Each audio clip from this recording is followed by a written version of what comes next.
Some sad breaking news to bring you. Singer Peabo Bryson has died just days after suffering a stroke.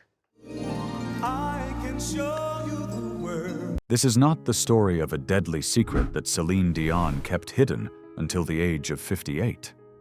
Nor is it the story of a shocking final word after a funeral.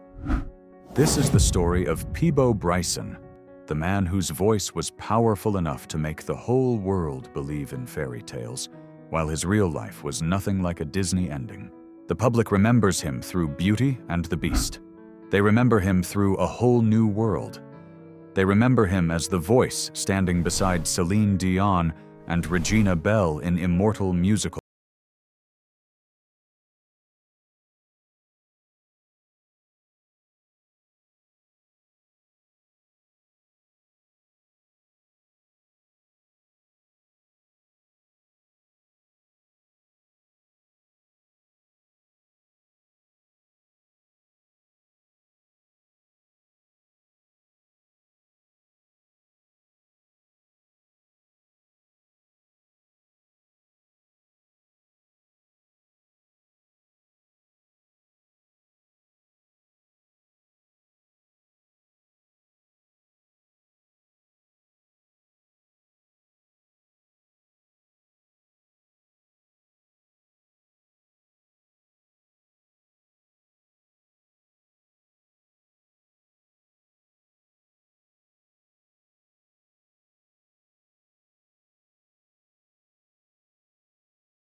The boy named Peabo, and the dream.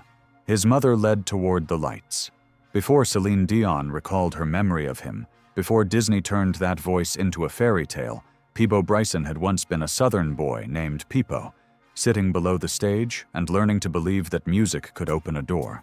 Imagine a little boy sitting in a crowd somewhere in the American South. In front of him is a stage. The lights are not as grand as Disney would be later. There is no red carpet. No cameras, no movie soundtracks that the whole world would one day know by heart. No one in that room knows that the little boy looking up at that stage will one day become the voice behind immortal love songs. No one knows he will sing with Celine Dion. No one knows he will carry a whole new world into millions of homes around the world. That boy's birth name was Robert Peabo Bryson. Not Peabo, Peabo. Peabo was born on April 13, 1951, in Greenville, South Carolina, in a South where music was not merely entertainment. For many black children growing up there, music was a shelter. It was a church. It was the only bright room when life outside felt too narrow. His parents were Telford Copeland and Marie Bryson. But if we have to find the first person who opened the door to music for Peabo, the trail leads back to his mother. Marie Bryson took her son to hear great artists perform when he was still a child. That detail sounds simple. A mother taking her child to listen to music. But in Peabo Bryson's story, it was not just an outing. It was like the moment a child first discovers that this world can be wider than his own neighborhood. That there are people who can stand on a stage and make a crowd fall silent with nothing but one sung line. That a voice, if deep enough, painful enough, honest enough, can become a ticket carrying a person out of smallness. Perhaps Peabo looked up at the stage that way. At the age of 14, Peabo had already begun singing backup for Al Freeman and the Upsetters. Pause at that number for a moment. 14. The age when many children are still struggling with school friends and dreams that have not yet taken shape. But Peabo was already standing behind someone else singing backup, learning how to keep rhythm, learning how to listen, learning how to survive in a space where if you missed one note, people would remember. But if you sang it right, perhaps no one would even know your name. That was the first lesson of show business. Not everyone with a voice gets to step to the front. Some people have to begin in the darkness, singing behind, standing behind, supporting someone else's light. And strangely looking back later, Peabo Bryson's entire life seems haunted by that image, a voice beautiful enough to lift others up, while he himself was often placed in the back row of public memory. After Al Freeman and the Upsetters, Peabo continued performing with Moses Dillard and the Textown Display on the Chitlin circuit in the late 1960s.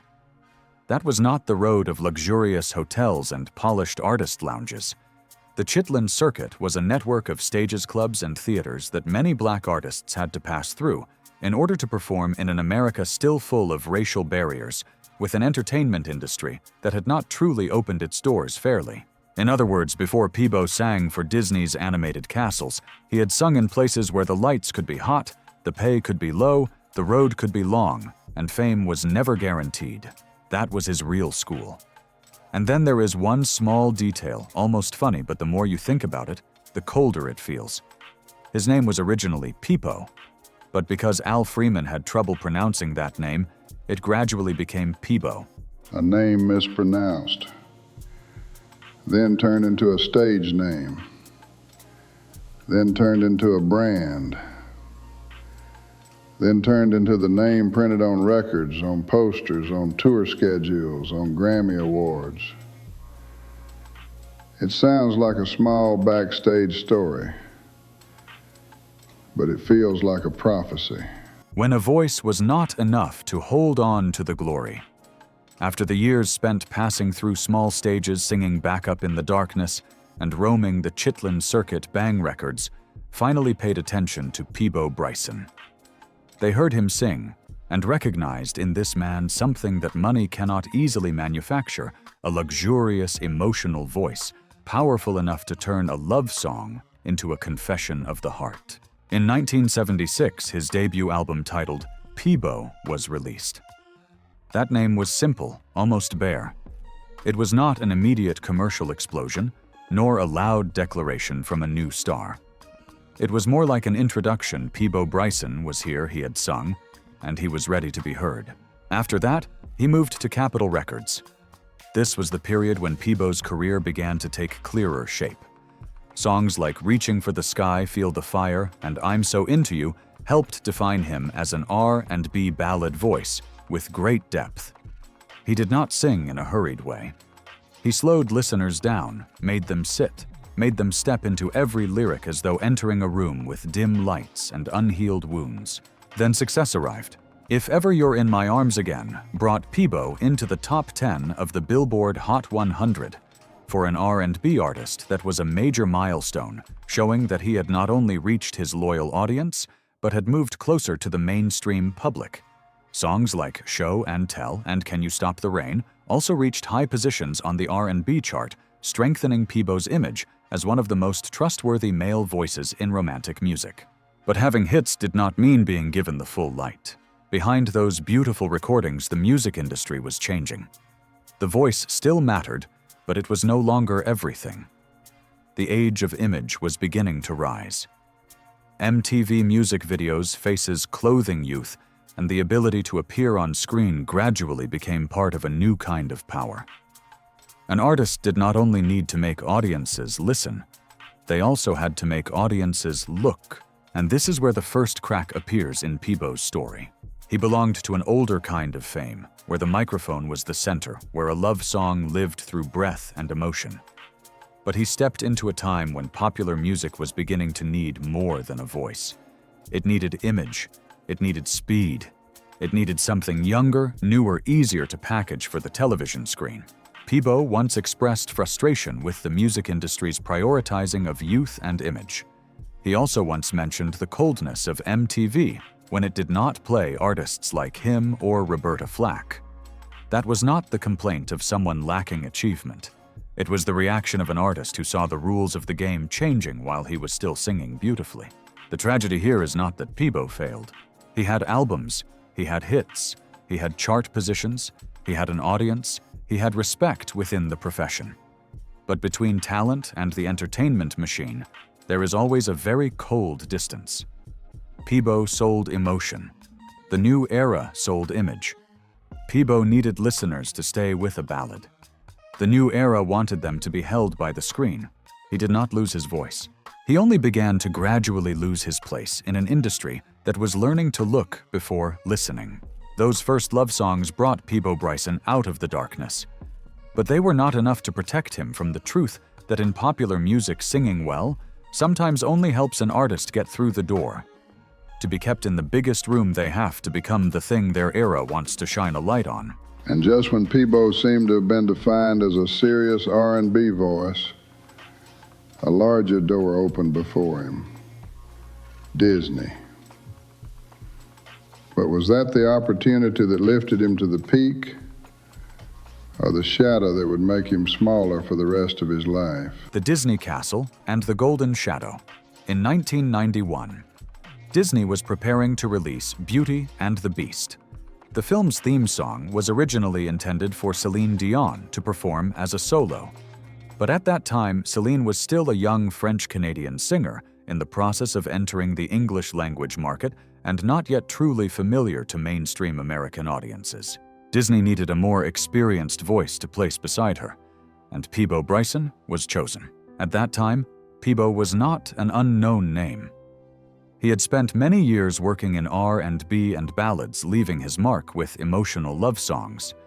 He understood the recording studio, understood how to sing a duet, and more importantly, had enough maturity to serve as an anchor for a young voice stepping into a major market. Because of that, Peabo appeared in the recording of Beauty and the Beast, not to overshadow Celine Dion, but to help give the duet balance. Celine brought clarity and freshness. Peabo brought warmth, experience, and steadiness. Many years later, when Peabo passed away, Celine Dion recalled this very period. She did not speak about an end-of-life secret or a shocking final word. She remembered Peabo's kindness, his voice, and the way he had helped her feel comfortable while recording Beauty and the Beast at a time when she was just beginning to learn to sing in English. That detail shows that Peabo's role was not only in the final recording. He was also someone who helped Celine move through an important moment in her career, from a young singer entering the American market to the person who would later become a global diva. Beauty and the Beast later became a major success. The song became an important part of Disney memory in the early 1990s, while also bringing a Grammy to Celine Dion and Peabo Bryson. For Celine, the song was a door. After that, she continued to rise, becoming one of the most famous pop ballad voices in the world. For Peabo, that success created a very particular frame. The mainstream public began remembering him most through the label The Man Who Sang Beauty and the Beast with Celine Dion. 1 year later, Disney called Peabo Bryson again. In 1992, he sang A Whole New World with Regina Belle for the film Aladdin. This song also became a classic Disney track and continued to bring Peabo a Grammy. In just 2 years, Peabo Bryson tied his name to 2 famous Disney duets, Beauty and the Beast and A Whole New World.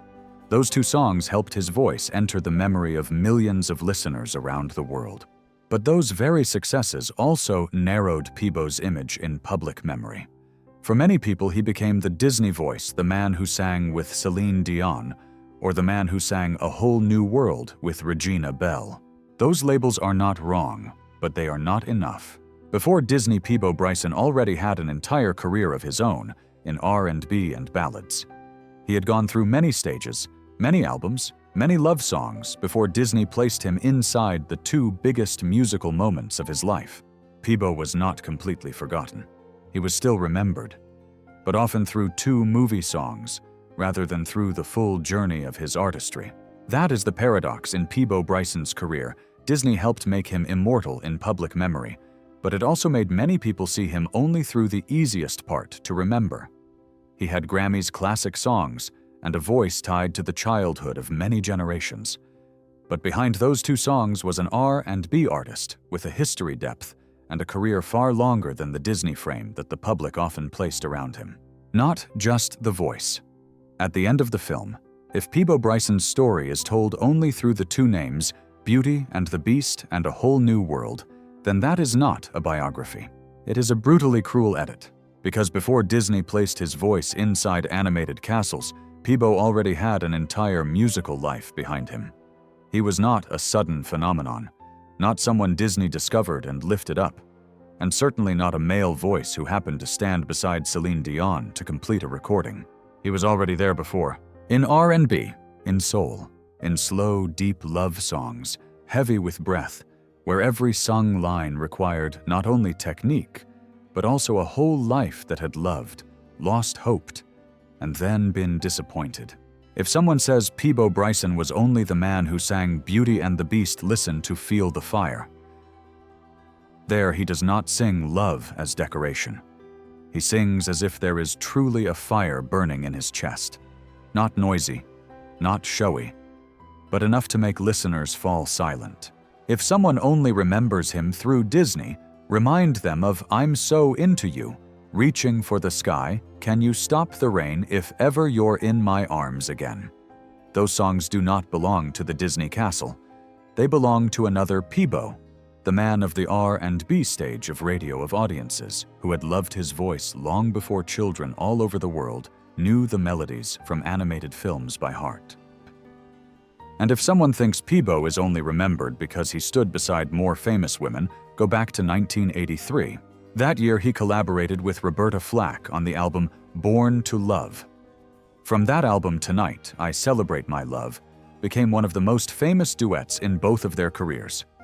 No animated magic needed, no princess, no cursed beast.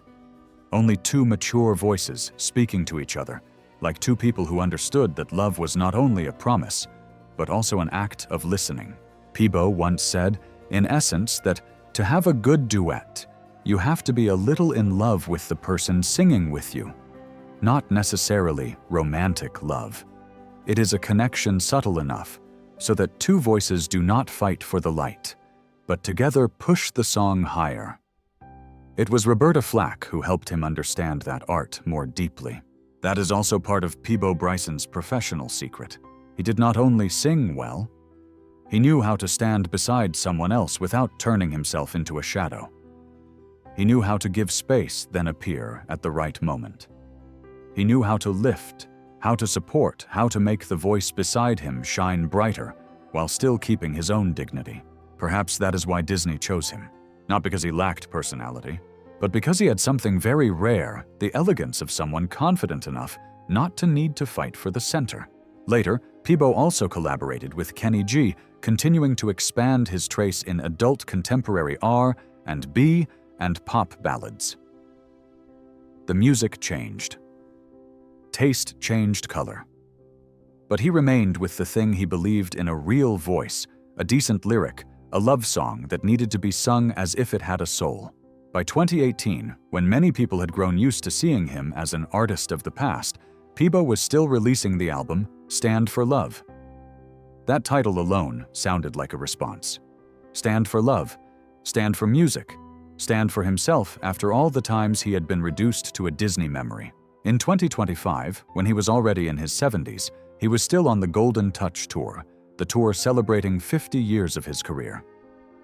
A man who had gone through half a century of stages still stepped out under the lights, still held the microphone, still let audiences hear the pure gold that remained in his voice. Not only that, he also had plans for an album titled Grace, along with a book recounting his 50-year singing journey. As if Peabo was still preparing to reopen the file of his own life by himself to tell the chapters that mainstream media had skipped over. And yet an artist with more than 50 years on stage was still often reduced to 2 songs.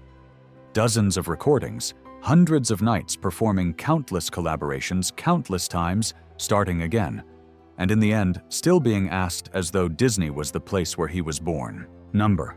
Peabo Bryson did not live off a Disney miracle.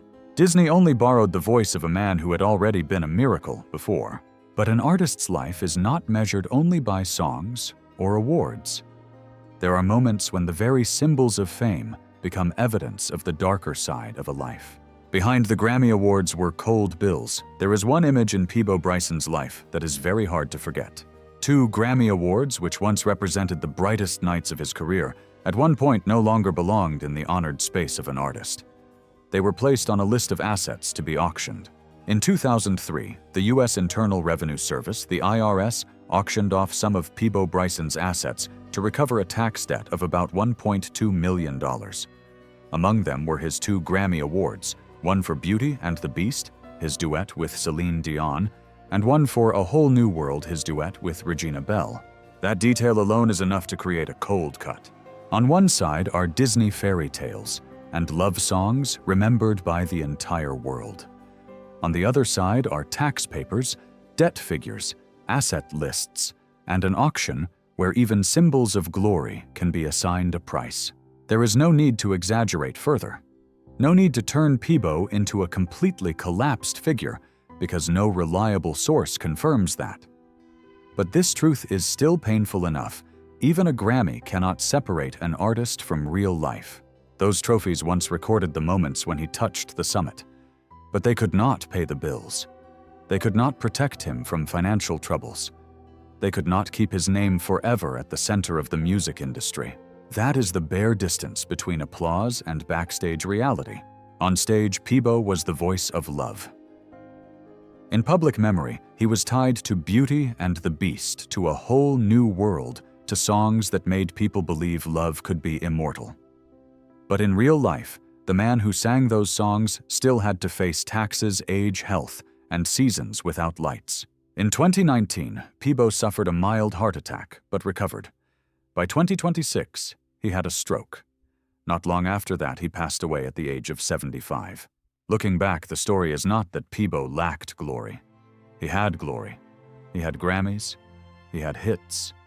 He had a voice that once echoed across generations. But that glory did not turn his life into a fairy tale. And perhaps that is what makes this story heavier. Because sometimes the most painful thing is not that an artist was never given the light. It is that they once stood in the light, were once called by name, once held the symbol of victory in their hands, and still had to step back down into real life, where everything has its price. 2 Grammy Awards once proved that Peabo Bryson had touched history, but at a certain point, they themselves also became evidence that fame cannot save a person from the cracks behind the stage. After those cracks, Peabo did not disappear because he had nothing left to sing. He only gradually moved away from the center of a game whose rules had changed, a game where the voice had once been everything, and then suddenly was no longer enough. When the era turned his name down, after 2 major victories with Disney, Peabo Bryson did not disappear from music. He still performed, still recorded, still continued pursuing R&B and ballads. But after Beauty and the Beast and a whole new world, his place in mainstream media began to change. The public remembered him more as the Disney voice, while his real career was far broader than that. As the 1990s passed, music entered a new era. MTV music videos, image young faces, and visual appeal became increasingly important. For an artist like Peabo, someone built on voice love songs and slow emotion, this was no longer a game that fully belonged to him. Peabo once complained that the music industry was increasingly prioritizing youth and image. He also once mentioned that MTV did not play artists like him or Roberta Flack. That showed he had not left the game, but the game had changed its rules. Even so, Peabo continued working. He maintained his connection with his loyal audience, kept performing, and kept releasing music. In 2018, he released the album Stand for Love, a milestone, showing that he still wanted to speak through new music, not merely live off 2 Disney duets. By 2025, Peabo carried out the Golden Touch Tour, a tour celebrating 50 years of his career. In his 70s, he was still stepping onto the stage. There were no longer the dazzling Grammy lights of the early 1990s, no longer the Disney moment that carried his voice into millions of homes. But it was still a stage, still an audience, still an artist who still wanted to sing. At the same time, he also had plans for the album Grace and a book recounting his 50-year singing journey. This detail matters because it shows that Peabo still wanted to tell his own story, a story far longer than Beauty and the Beast or A Whole New World. So to say Peabo Bryson disappeared is not correct. He did not disappear. He was simply no longer at the center of the media the way he once had been. This is a very particular kind of fading in showbiz. Not that the lights went out completely, but that the lights were lowered. Peabo was still standing there, but the industry's main stage had shifted toward younger faces, newer images, and faster musical rhythms.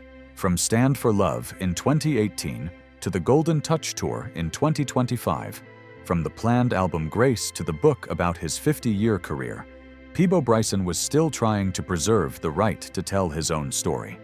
That was not the image of someone whose time had passed and who had given up.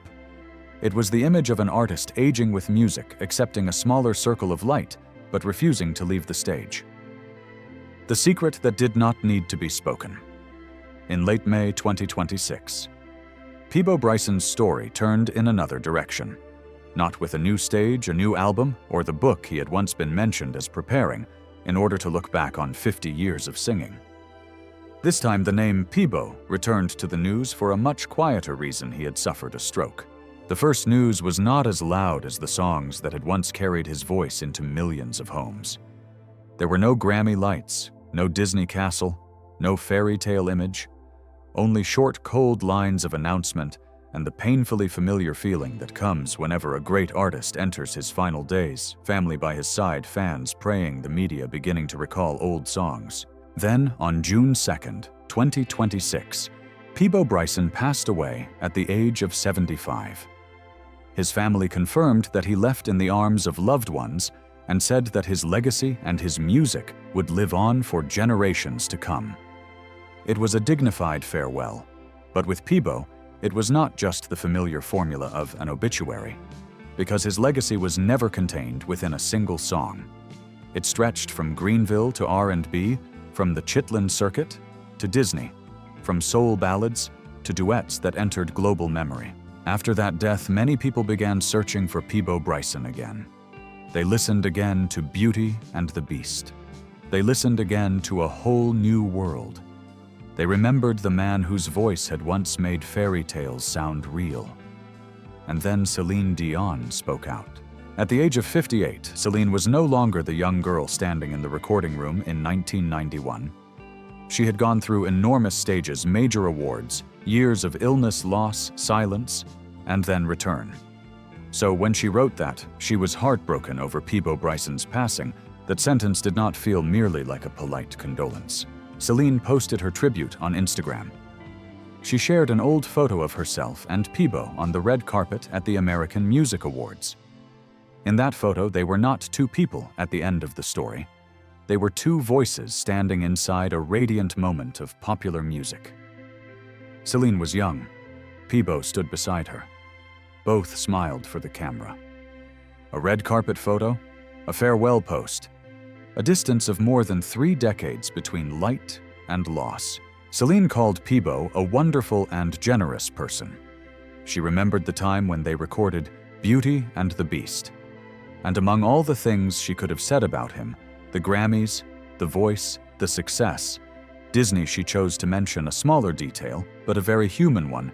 Peabo had helped her feel comfortable when she was just beginning to sing in English. That detail was not loud, but it stayed.